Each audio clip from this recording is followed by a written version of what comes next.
मैंने सुबह कॉलेज आना है बजे। तो तुझे किसने रोका है कॉलेज आने से?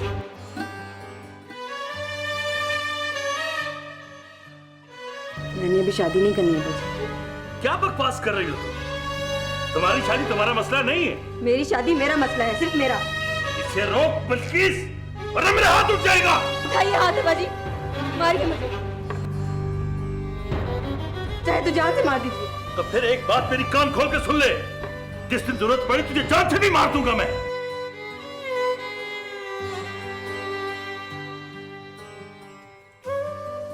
और अगर तेरा ध्यान मलिक यूसुफ के बेटे की तरफ है तो फिर जहर पी के मर जा।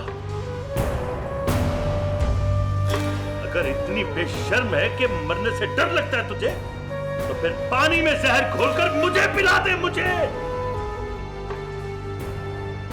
बस यही एक रास्ता है हम दोनों के पास।